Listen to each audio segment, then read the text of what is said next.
told you're a man who can help me.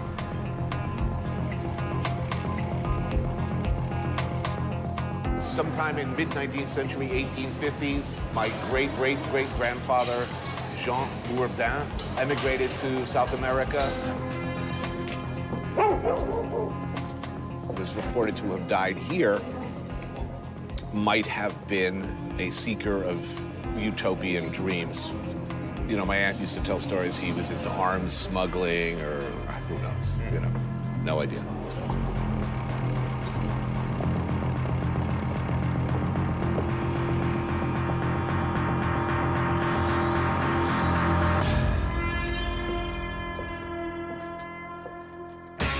I took a walk through this beautiful world.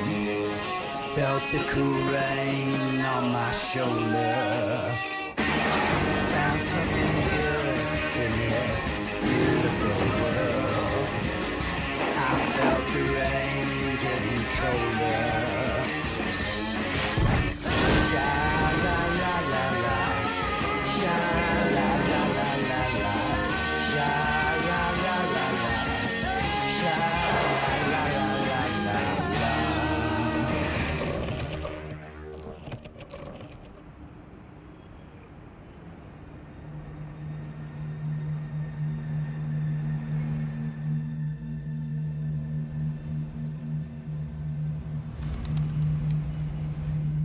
For most people, Paraguay is an empty space on the map of Latin America.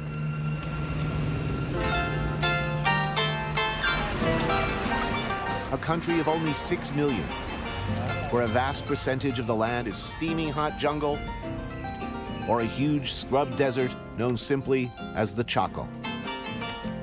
Only a few large cities offer a respite from the oppressive heat. A ti, bella Asuncion, yo te distingo, vibrando toda mi alma de emoción. Yo soy dulce Asuncion igual que 1,000 miles upriver from the Atlantic Ocean sits Asuncion, Paraguay's remote capital city. Es grande Paraguay, mi gran cariño. Known largely for being a post-war refuge for fleeing Nazis and a long line of extremely unpleasant dictators, this place, of all the places in the world, is where my great-great-great-grandfather, Jean Bourdain, disappeared without explanation sometime in the 1850s. I'm told you're a man who can help me. Hi. How do you do, Pedro? How do you do? May I call you Tony? Please. You are for the first time in the country? First time in Paraguay, yes. Lido Bar in Asuncion has always been like the central switchboard, a gathering place.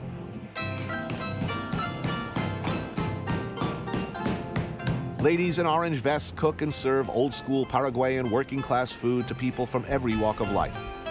This place is very unique in Asuncion. Yeah? I've been here for more than 50 years. All right, let's get something to eat. I'm hungry. Okay. Empanadas de carne. Big envelopes of dough filled with beef, onion, and hard-cooked egg. Deep fried to perfection. Cattle is the big business of this country. It used to be cattle and smuggling. These days, it's still cattle and some smuggling. You see a lot of beef, is what I'm saying. Oh, that's good. This country is a mystery to most people. What little we know of the country generally comes from Nazis and Germans hiding in Paraguay from war crimes.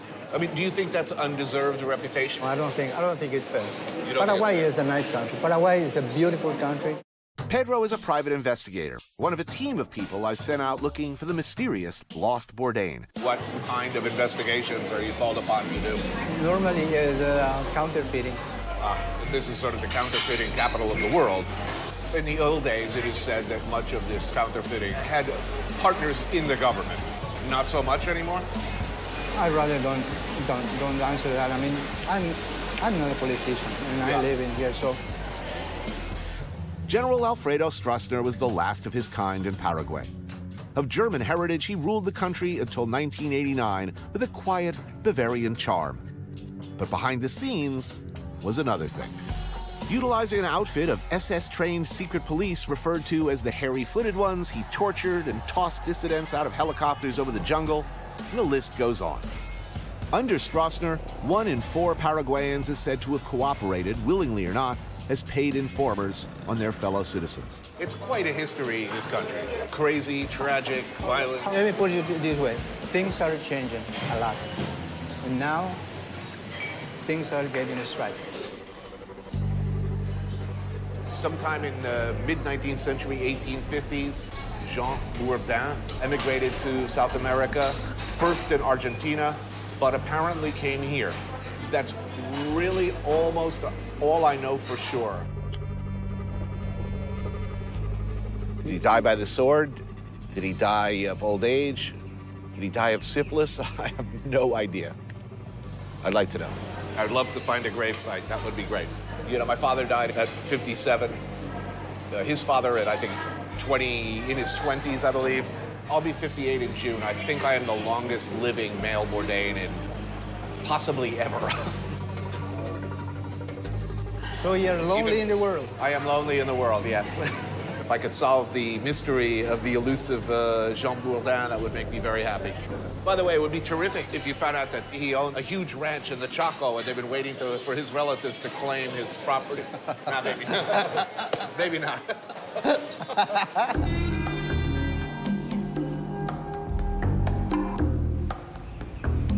I'm trying to make some sense of this country. You lived here how long? I'm since 22 years, too long maybe. What a strange and nice country. Go to Paraguay, find a German to show you around. Not so crazy or unrepresentative. People came to this country from everywhere to, as Emerson called it, make their own world. Peter, I'm Tony. Nice to meet you. So, what's good to eat here? I suppose you want something Paraguayan. Yes. Bife cogua. It's arroz, rice with fried beef, with the egg on top. Oh, done it. I'm there. Good. And there is a soup whose name is bori. That's very, very old Paraguayan stuff. Little corn balls. Well, that looks good. It looks very good. Yeah. That's good, man.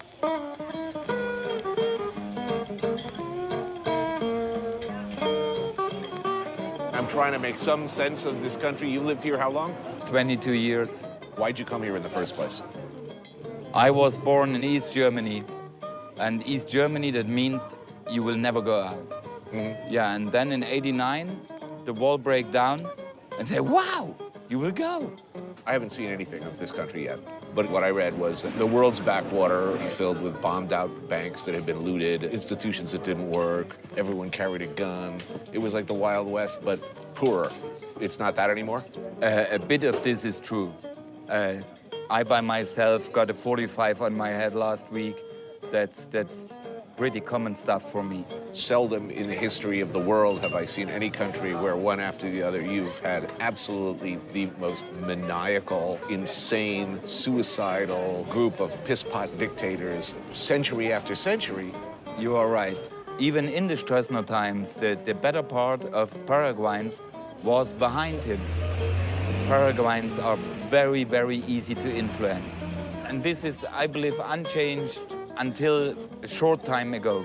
Now there is a growing middle class, better education than before, and that makes that people say no.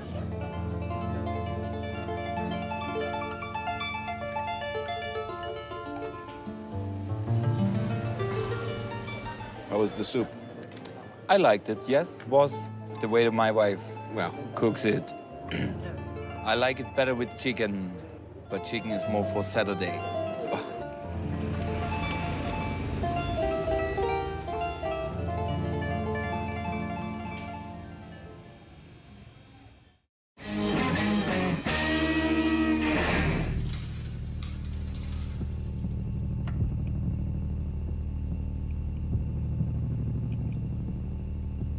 Paraguay was a very poor country.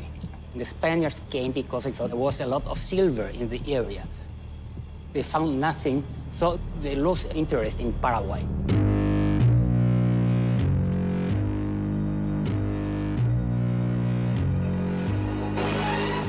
This is the only country in Latin America where the indigenous language is the official language. They talk Guarani automatically. I'm married to a Paraguayan woman, and when her fathers come in, they automatically talk Guarani, and I'm more or less out.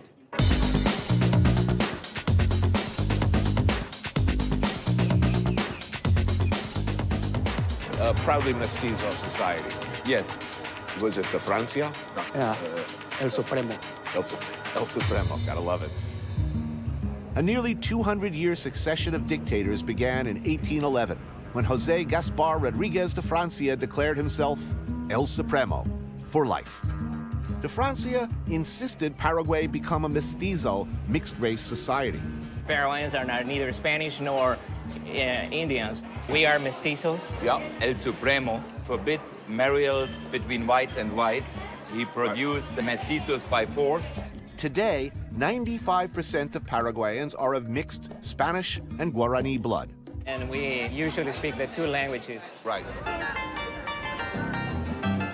So Central Market? Mercado Cuatro. Cuatro. This is the big one? The biggest one, the most popular one.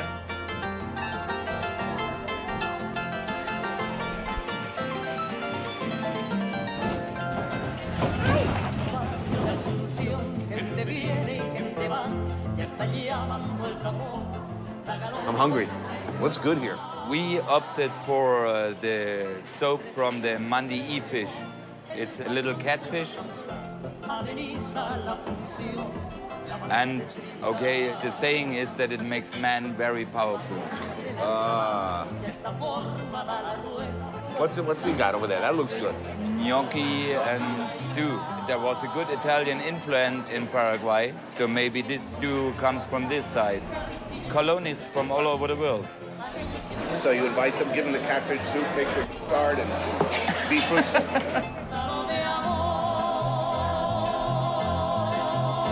Mario, could you pass me the sopa paraguaya, the Paraguayan soup? That's soup? Yeah. Soup. It's very unique.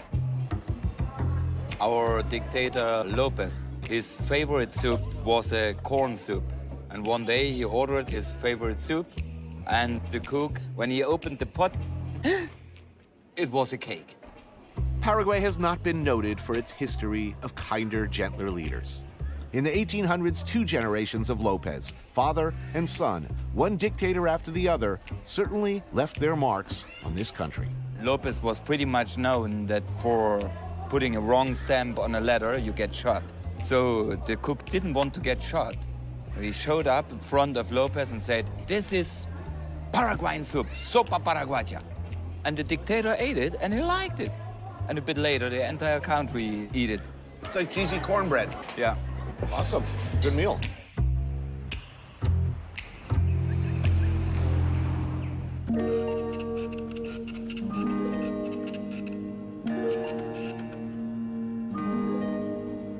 So this was the house, or one of the houses, of the notorious Madame Lynch. Right, exactly. Journalist, poet, and author Guido Rodriguez Alcala has written books on Paraguay's history. Now, who exactly was Madame Lynch? A murky background, would you say? There's a lot of talk about that. Somebody say she was a great woman, or he was a very evil one. She came over on the famous trip from France. Right. Succeeding to Francia in the 1840s, Lopez Sr. reversed many of Paraguay's isolationist policies. He invited foreigners to settle here and built one of South America's first railways. Its steam engines taken out of service only a few years ago. And he sent his son, Francisco Solano Lopez, to Europe.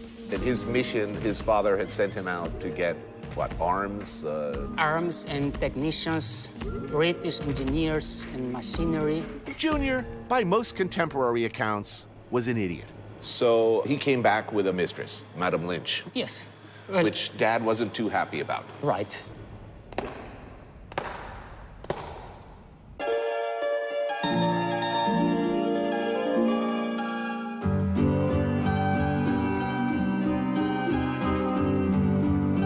He was very traditional and wanted his son to marry a Paraguayan woman and do everything by the book. Right. Paraguay's soon-to-be first mistress Madame Eliza Lynch was the already married daughter of an Irish doctor. Ambitious, social climbing, fond of nice things. Clothes imported from France. They say she brought to Paraguay the first piano. And there were parties here.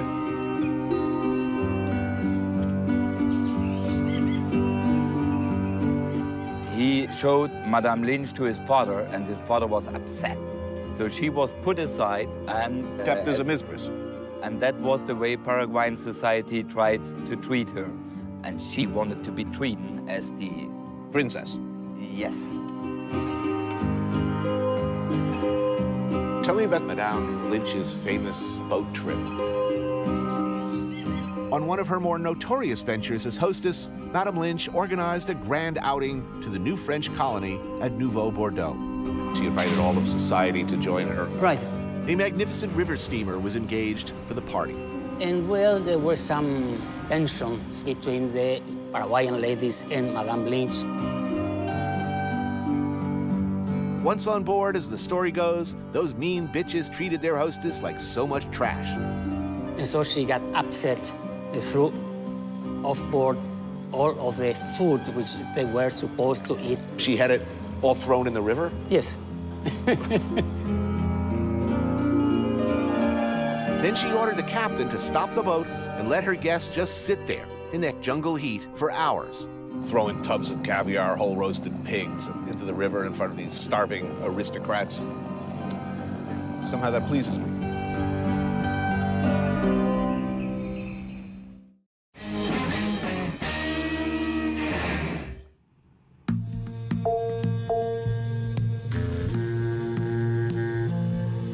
Going back to the very beginnings, various groups with stars in their eyes came here seeking to create a utopia along ideological lines. A Mennonite paradise, repopulate Latin America with Aryan Germans, British, Italians, I mean, you had everybody. Yes, it started with the Jesuit colonies. Yep, the New Bordeaux. I had a great-great-great-grandfather come over to Paraguay around the 1850s. Right. Might have been himself a seeker of some kind of utopian dreams. But they were originally from France. From France, yes. What city do you know? My great-great-grandfather was from near Bordeaux. So I'm curious about this whole episode of the settlement of Nouveau Bordeaux.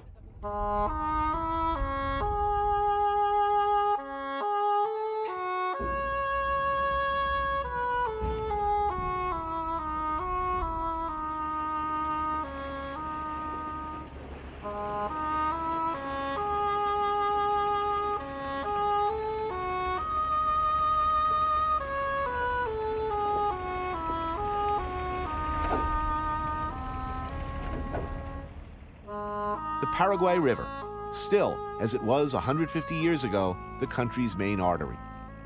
A thoroughfare for transporting people and goods.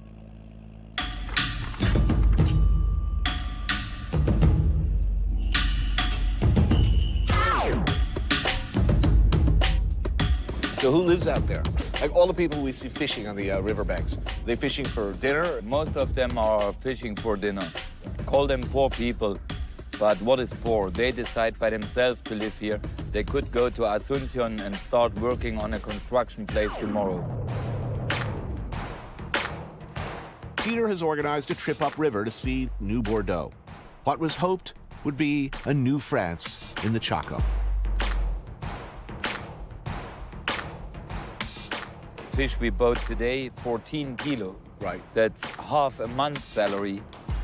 And you get, with a bit of good luck, in one night. Right.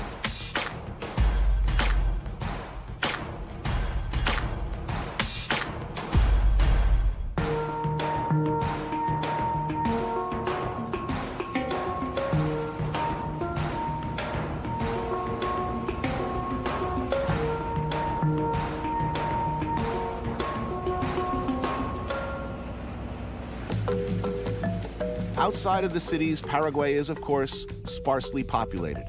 Indigenous groups, a few settled Europeans, Mennonites, Germans. and every so often, a fishing lure and shotgun salesman. Vai chapar, Don Ramon. Peter, what are the shotguns for? Bandits, varmints, To hunt deer and water pig, capybara. That's a peacemaker. Any rogue Nazis we could shoot? No? I am tempted by the offer of a cheap shotgun for sale. And it figures Peter would know this guy. But reason wins out. I don't think we're going to buy a shotgun today. Me, beer, shotgun, hot sunny day, and producer. That's not a good mix.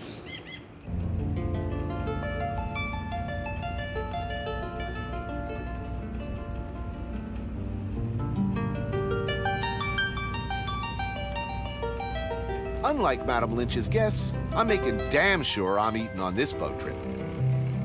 The most important part of any meal, cold, frosty beverages. You already have one.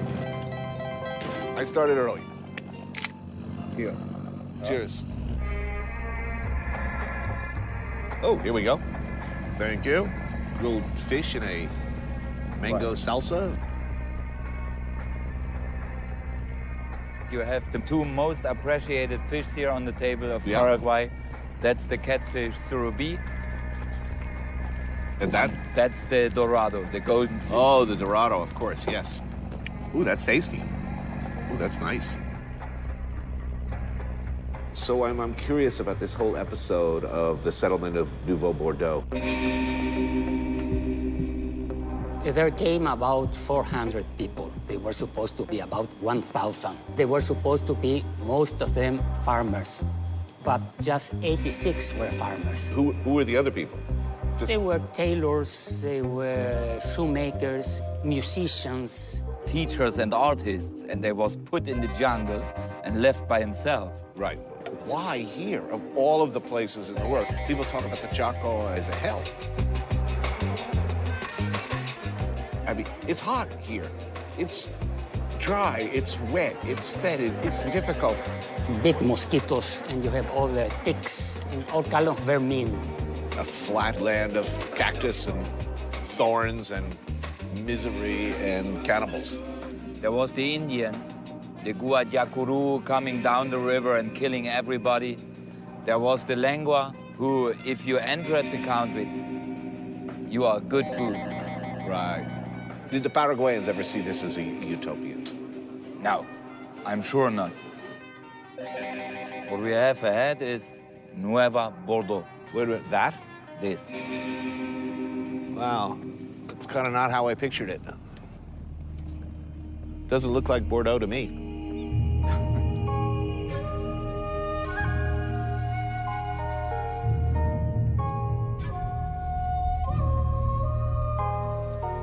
There's nothing much left of Nuevo Bordeaux. I'm told a small museum of artifacts. The site where the colony once briefly existed is now called Via Hais. The men who contracted them was given money for each settler. Perhaps there was a communication breakdown somewhere, and he might have told the Paraguayans that I'm bringing you the finest farmers France has to offer. And he might have told these Frenchmen, they're going to give you free property. You don't have to do anything. You'll live like kings. It's a land. Possible. Just reach up in the trees and fruit and gold bars are dropping.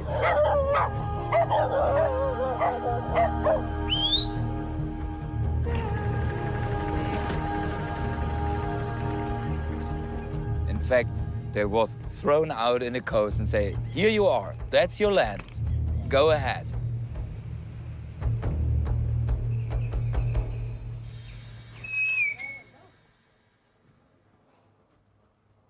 These poor French guys show up. Right.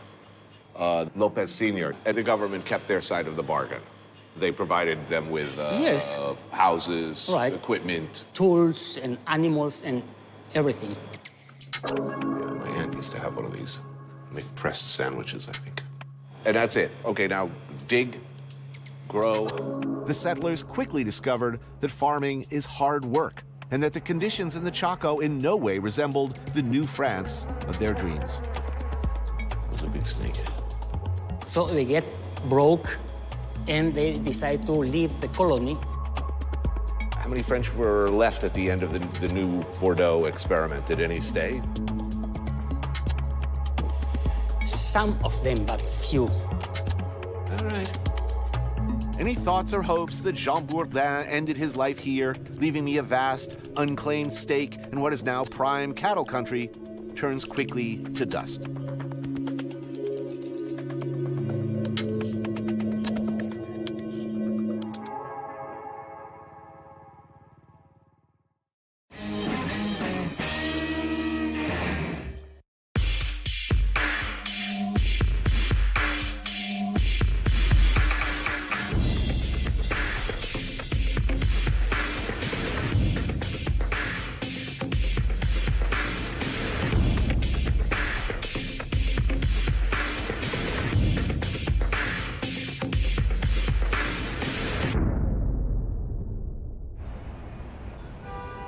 So, you guys have some information, perhaps, on the elusive Jean Bourdain, I hear. Mm-hmm. Yeah. Mm-hmm. I don't know what he did here. Of course, I'm hoping for something, you know, extremely glamorous. A river pirate, gun runner, drug smuggler. Maybe he died in the saddle. Maybe he died happy. Maybe he was like Colonel Kurtz, living out in the bush, surrounded by adoring indigenous women. I don't know. You know, if he was a masseur for Madame Lynch, I guess I'd be let down.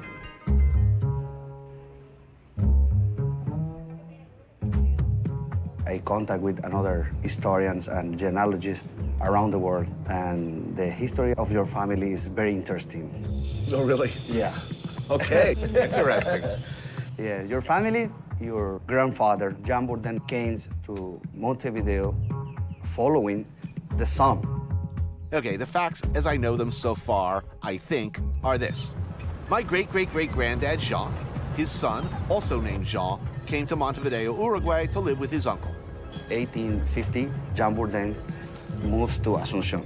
This is the document that we have showing him arriving. There he is. In that time, he works with a chapelier. With a hat maker. Hat maker? I'm pretty sure he said hat maker, which I have to say disappoints me like a lot. And here you see chapelier. The whole elusive wing of mysterious South American Bourdains were Project Runway contestants of their day. In 1855, Lopez's son arrived to Asuncion Right, with Madame Lynch. with Madame Lynch. Madame Lynch was fond of things like French couture. Yes, yes, and that changed the way of dress in Asuncion. Madame Lynch might have been good for business. I'm trying to put this in a light I could be enthusiastic about, like how clearly forward-thinking my relatives were.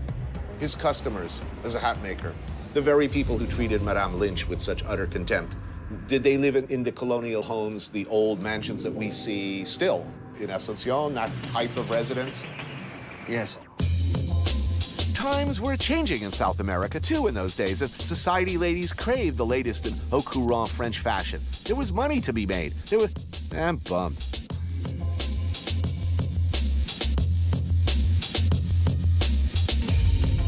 Short after this episode with the New Bordeaux group came the Triple Alliance War. Jean Bourdain died in 1858. Yes, before.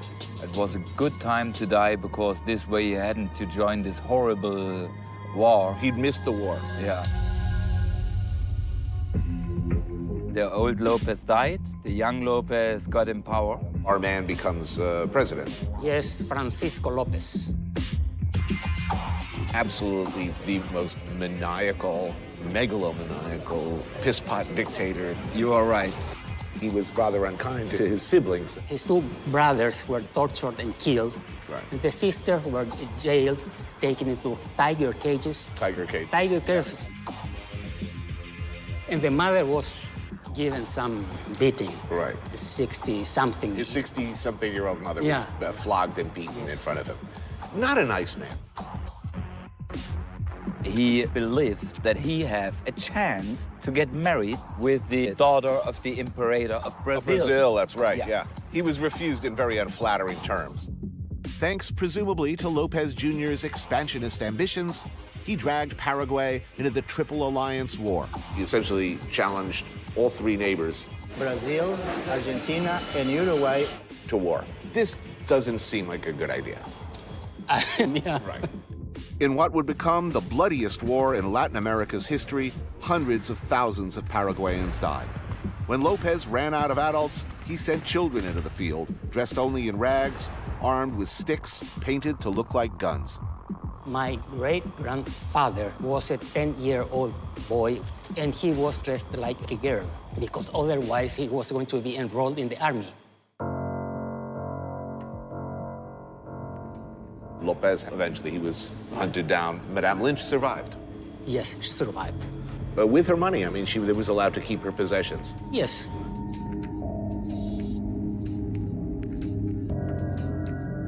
In history, it's hard to find a more disastrous or more cruel or pointless campaign, it would seem.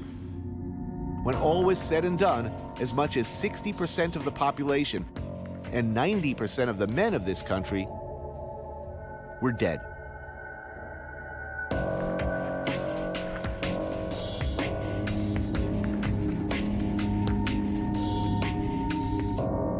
The survivors were just like 50 or 40,000 people. So that's why you could easily understand why there was nothing here for 100 years.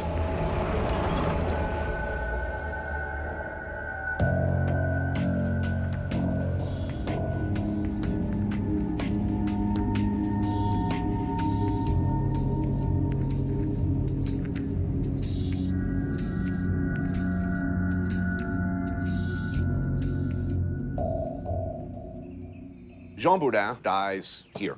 Yes. Before the Triple Alliance War. An adult natural of France by the name of Juan Bourdain. Right, cause of death? Not specified here. Is there a gravesite? We're looking. We are looking for.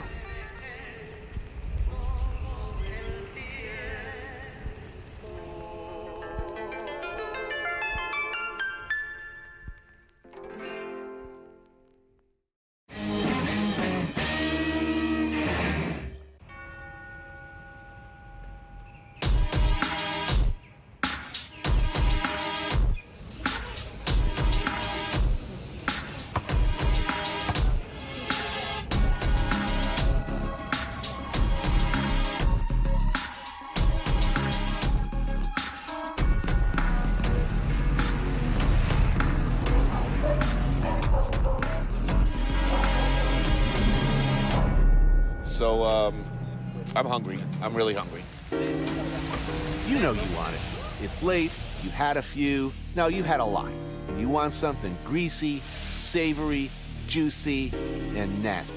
This is it, the legendary lomito. Right, that's what today's people eat in the streets of Asuncion. An egg, a little runny, please. Some kind of meat like beef patty thing. Throw on your lettuce and tomato. 2 sauces, no idea what they are, and I frankly don't care. Soy sauce, I think, too, of course, because, yes. Layer it like the ruins of ancient Troy. Egg on top of cheese, on top of meat. Thank you. Now get in my stomach now. Sandwiches. Awesome. Awesome, good. Good awesome. All my greasy meat dreams have come true. That's good. And at the last moment, and the last thing I give a steaming loaf about anymore is my long-dead relatives. I mean, I am over it. Here comes news of the big breakthrough.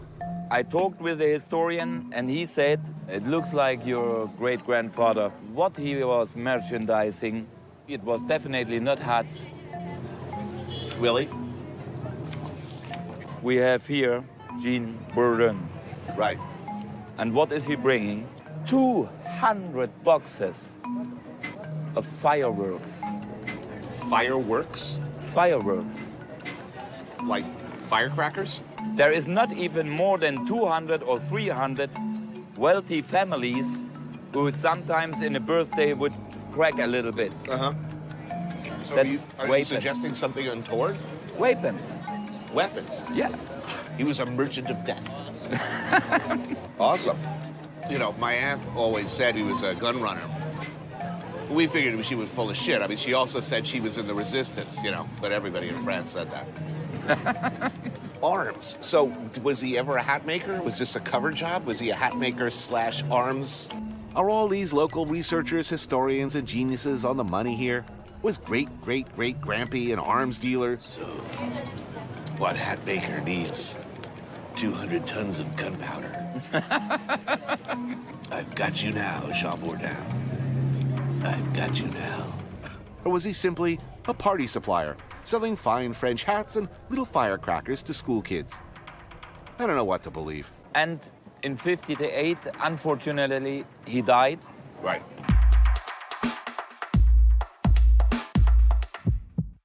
And he was buried here, 2 miles from here, in Recoleta, the rich people's cemetery. Yeah. We can pretty well say on which area he remains. He is there. Wow.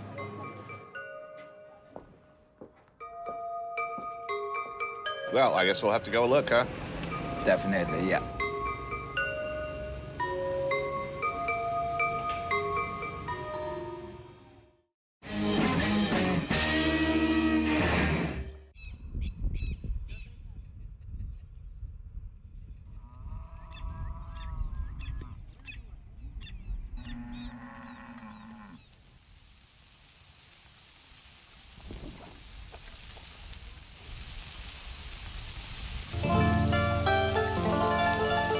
Sorry, little buddy, there's no escape here. Paraguay loves their beef.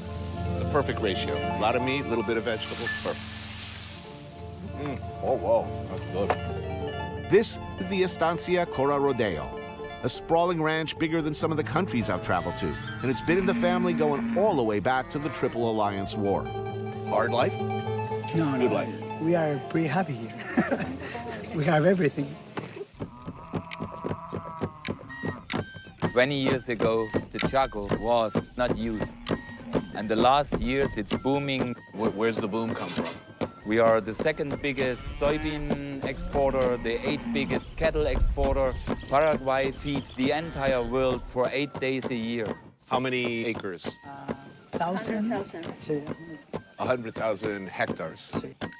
Barbecue has to be included in a celebration. Barbecue like asado. Asado, if you have the sausages, Chorizo, morcilla, eat this all day. And I will. plus barbecue, you are complete. That's good.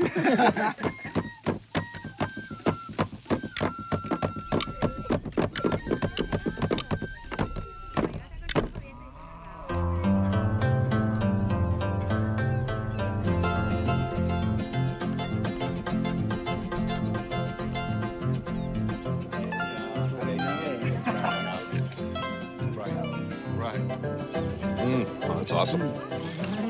So were there a lot of vegetarians in this part of Paraguay? I don't know. Oh, there comes what is for the Paraguayans the highlight. Oh, look at that. It's pretty. Beef short ribs are amazing. So good.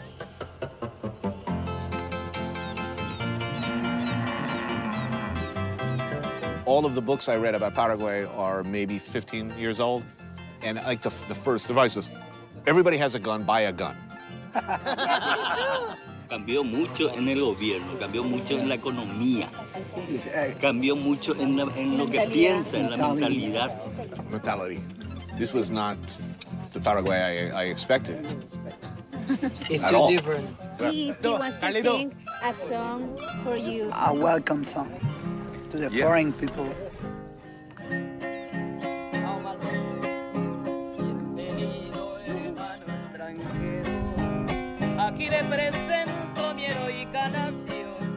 It says, it not says welcome stranger. It says welcome brother stranger.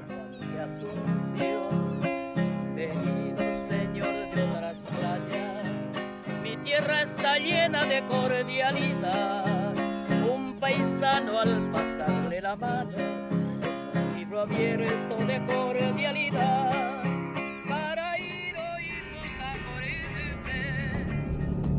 The Jean Bourdain who died here in Asuncion was my great-great-great-grandfather. Yes. This old cemetery, Recoleta. I mean, it seems most likely that he was buried there.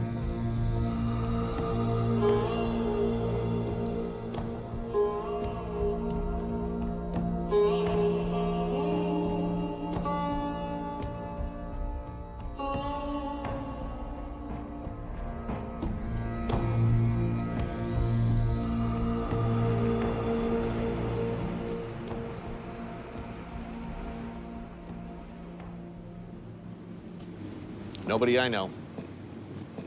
It's very, very likely that the tomb was just overbuilt. Right. Something on top.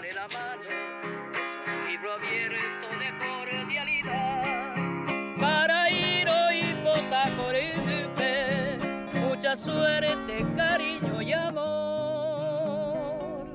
Manduaca tu etererata, mil recuerdos de Paraguay.